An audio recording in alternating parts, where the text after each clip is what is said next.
Hello guys, welcome back to my channel. మీలో ఎంతమందికి ఎన్ని కర్రీస్ ఉన్నా కూడా పప్పుచారు అంటే ఇష్టము? సో నాలాగా నాకు కూడా పప్పు అంటే చాలా ఇష్టం. సో ఏ కర్రీస్ ఉన్నా కూడా ఖచ్చితంగా ఒక లిక్విడ్ అయితే ఉండాల్సిందే. సో మీ అందరి కోసం నేను నా స్టైల్లో మునక్కాయ పప్పు ఎలా చేయాలో చూద్దాం అనుకుంటున్నాను. సో ఇది అందరికీ కూడా చాలా ఫేవరెట్ సో మా ఇంట్లో. సో ముందుగా అయితే ఒక నిమ్మకాయ సైజ్ అంత చింతపండుని తీసుకొని మంచిగా వాష్ చేసి పక్కన పెట్టుకున్నాను. ఒక కుక్కర్లో వచ్చేసి ఒక 100 గ్రామ్స్ అంత కందిపప్పు, ఒక 2 టేబుల్ స్పూన్ అంత శనగపప్పు వేసుకున్నాను.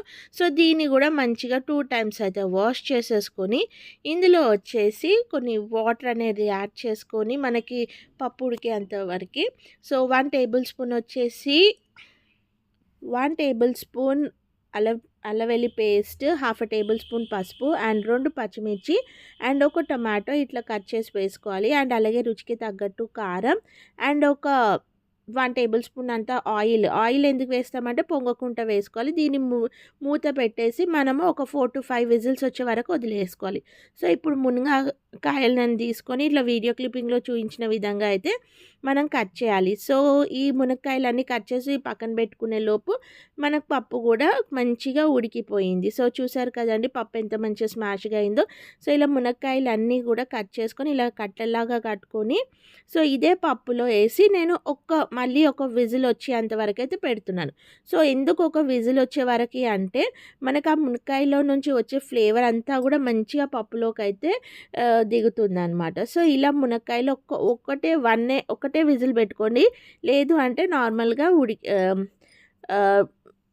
మెదిపోయే ఛాన్సెస్ కూడా ఉన్నాయి. లేదు అంటే మనం ఇలా చింతపండు వేసుకున్నాక చింతపండు గుజ్జు ఏదైతే ఉందో దాని పప్పులో వేసుకున్నాక మనం మసలేటప్పుడు కూడా మనము ఈ మునక్కాయలు కొంచెం లేతగా ఉంటే అప్పుడు వేసుకుంటే కూడా మనకు మంచిగా ఉడికిపోతాయి మునక్కాయలన్నీ కూడా. సో ఇలా అయితే పప్పులో అయితే మునక్కాయలను కూడా వేసేసి అండ్ దీన్ని వచ్చేసి నేను ఒక 5 మినిట్స్ అట్లా మసాలా పెట్టుకుంటాను, 5 or 8 మినిట్స్. సో ఇందులో వచ్చేసి కరివేపాకు. సో కరివేపాకు వేస్తే టేస్ట్ అనేది చాలా చాలా బాగుంటుంది, ఆ ఫ్లేవర్ కూడా మంచిగా ఉంటుంది. సో పప్పులో మెయిన్ ఇంగ్రీడియంట్ మసలేటప్పుడు మాత్రం కరివేపాకు అనేది వేయాలి. సో అలాగే కొంచెం నాకు కారం తక్కువ అనిపించింది కాబట్టి నేను ఇంకా కొంచెం కారం అనేది వేసుకున్నాను. సో మీరు కూడా టేస్ట్ అడ్జస్ట్ చేసుకుంటూ మీకు కారం స్పైసీనెస్ ఎంత కావాలో అట్లా మీరు కూడా చేసుకోవాలి. సో చూసారు కదండి పప్పు అయితే మంచిగా మసిలిపోయింది. సో ఇప్పుడు వచ్చేసి మనము పోపు అనేది అయితే పెట్టుకోవాలి. సో ముందుగా పోపు కోసం అయితే నేను ఇక్కడ వచ్చేసి సో ఇలా పప్పు అనేది మసిలి అంతలోపు మనమైతే పోపుకైతే సిద్ధం చేసుకోవాలి. స్టవ్ ఆన్ చేసేసి ఒక కడాయి పెట్టుకొని అందులో ఆయిల్ వేసుకొని ఆయిల్ వేడయ్యాక ఆవాలు, జీలకర్ర అండ్ అలాగే ఇక్కడ వచ్చేసి నేను ఒక 3 నుంచి 4 వరకు వెల్లుల్లి రెబ్బలు కొంచెం మెదుపుకొని వేసుకున్నాను. అండ్ ఒక 2 కరివేపాకు రెమ్మలు అండ్ అలాగే ఒక 2 నుంచి 3 వరకు ఎండుమిరపకాయలు అయితే వేసుకొని ఇవంతా కూడా మంచిగా వేగినాక సో మసులుతున్న పప్పులో అయితే వేసేసుకోవాలి. సో చూసారు కదండి.